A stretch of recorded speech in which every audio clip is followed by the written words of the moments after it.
Pork vindaloo.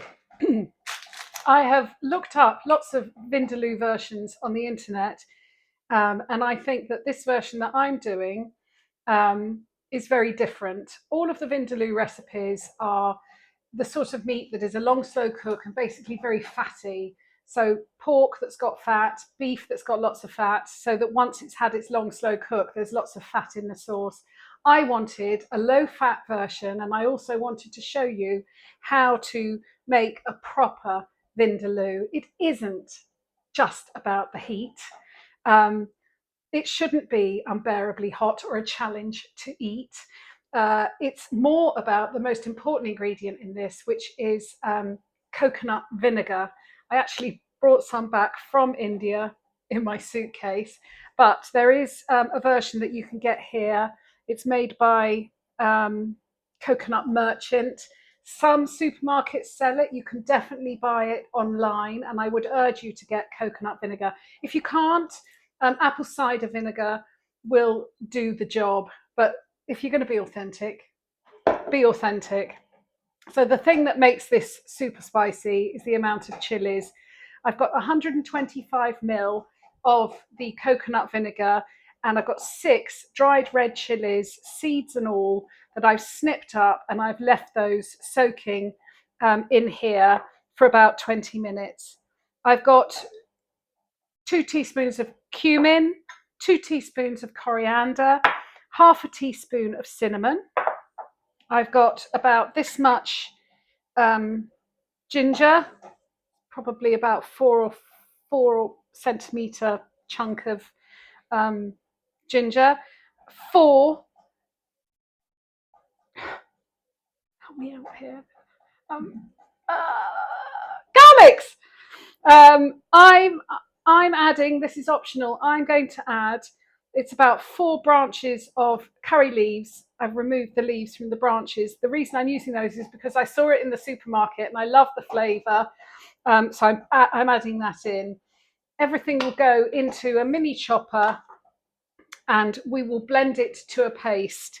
Now, what makes my dish unusual is I'm cooking it with pork fillet. So it's actually going to be quite a quick cook. The pork fillet has no fat on it, so it is absolutely delicious. You'll need to trim up your pork of the sinew. Can you see here the white sinew? Because that is tough and inedible. So you'll trim up your pork of the sinew and then cut it into slices, about 4 centimetre slices. Okay, I'm going to blitz the paste.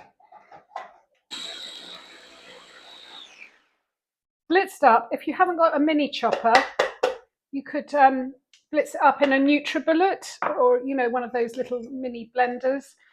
They're pretty effective. I'll just show you the consistency. It smells absolutely gorgeous. It's really quite runny, you can see. And we're going to use that to marinate the pork because it's pork fillet. I'm only going to marinate it for, actually, no, I'm not. I'm going to add some salt. I'm going to just add a teaspoon of salt to the marinade. Because it's pork fillet, I'm only going to marinate it for half an hour. Pork fillet's a tricky one when it comes to quantity. Pork fillet should be, it's usually for 2 people, but there's no way we're going to eat all of that. So it could feed 3 people. It's great leftover. I have actually tested this recipe and my children absolutely loved it. Right, so I'm going to tip these into a bowl. That is the pork fillet. I'm going to tip in the marinade. I'm going to set a timer. I don't want this. I'm going to use my hands. Oh, it smells gorgeous. I'm going to use a timer. I don't want this to marinate any longer than 30 minutes because of the vinegar, because of the salt. It's quite a tender meat. I'm going to wash my hands. While the pork's marinating, it's either one large red onion, or I've got 2 small, if you just finely chop them. and also get ready with some yellow mustard seeds and black mustard seeds, because that's going to be the start of the curry. So get those out ready. Oh, and you might as well get, I've got 250 ml of chicken stock. You could use vegetable stock, you could use water. You want 250 ml of liquid. In a medium heat, I have melted some ghee, and I'm going to, the reason it's medium because I just don't want to burn the mustard seeds. That's a teaspoon of yellow mustard seeds and a teaspoon of black mustard seeds. These will start popping very quickly, and then I will add the onions to the pan. I can just hear them popping now. Can you hear them popping? There we go. Onions going in.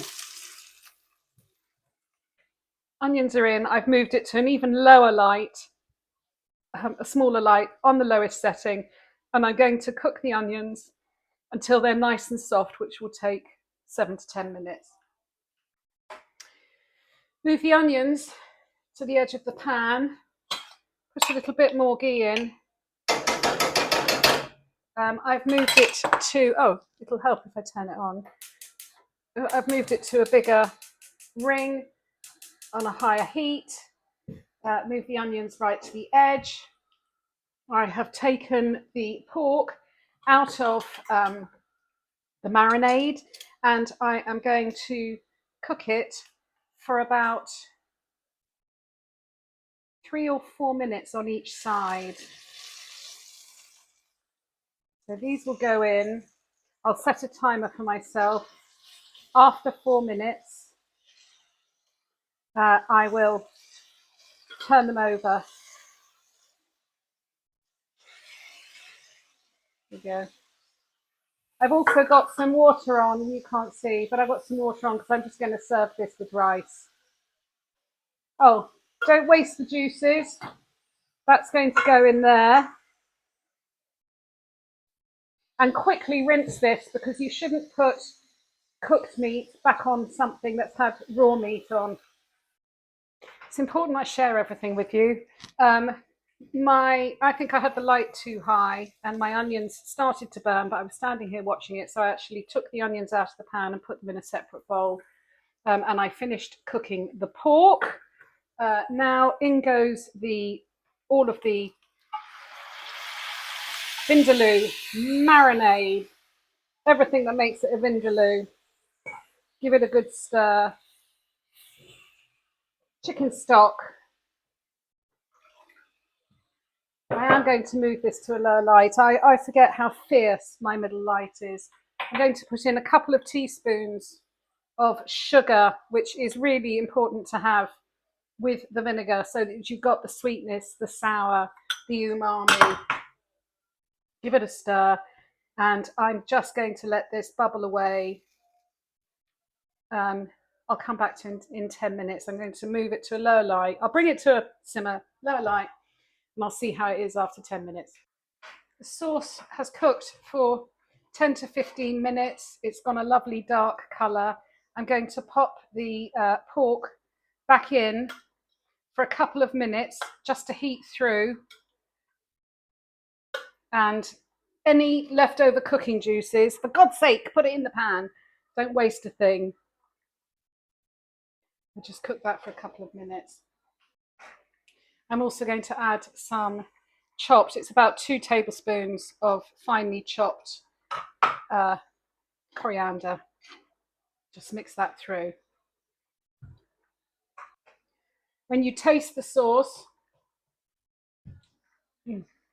it should be sour, sweet, and salty, as well as heat, but the heat should not be unbearable. It's hot, I can't pretend it's not. It is hot, but it's not unbearable, and you could always serve it with some yogurt to cool it down.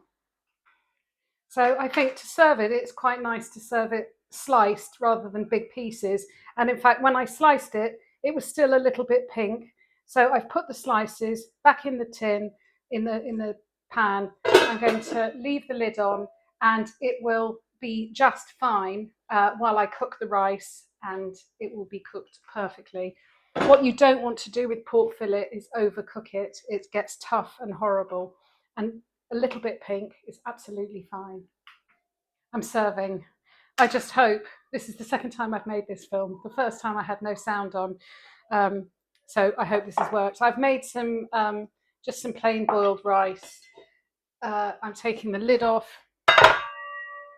It's lovely. I'll just show you. Oh, I haven't got a. But all the pinkness, there is a little bit of pink, but no major pink. So I'm just going to put some pieces of pork on the plate. They're so much nicer sliced. Ouch. And then some of this fantastic sauce.